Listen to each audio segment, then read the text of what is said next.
ჩემო ძვირფასო ქართველებო, ძალიან მიყვარხართ. ახლა მე ვიმყოფები მცხეთის ჯვრის მონასტერში და გილოცავთ ფერიცვალების დღესასწაულს და მცირეც გიამბობთ ამ დღესთან დაკავშირებით. მაცხოვრის ფერიცვალების დღესასწაული ერთ-ერთია 12 უდიდეს ქრისტიანულ დღესასწაულთა შორის.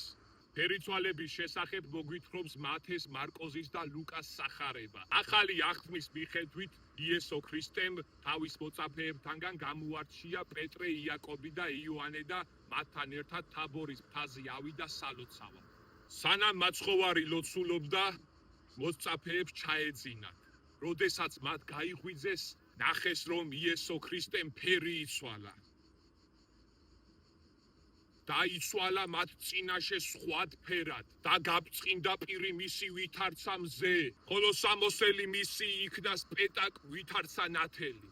ამ დროს მაცხოვრის გვერდით სეციური დიდებით შემოსილი მოსე და ელია წინასწარმეტყველი იდგნენ, რომლებიც მაცხოვართან იმ ნებისა და ტანჯვის შესახებ საუბრობდნენ, რაც მას იერუსალიმში ელოდა. ამის მნახველი მოწაფეები უნებლიე ნეტარება მოიცვა და პეტრემ უმალვე ეს სიტყვები თქვა: მოძღვარ, კეთილარს ჩვენ და აქა ყოფა. დავქმნეთ აქა სამ ტალავა. ერთი შენ და ერთი მოსესი და ერთი ელიაისა. ამ სიტყვების თქმის შემდეგ ნათელი ღრუბელი დაადგა მათ, ხოლო ზეციდან კი მოისმა ღვთის ხმა.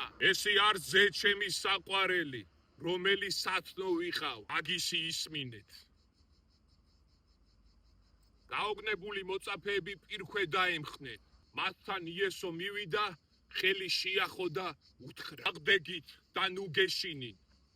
როდესაც ისინი წამოდგნენ და ირგვლივ მიმოიხედეს, მოსე და ელია არსად აღარ ჩანდა.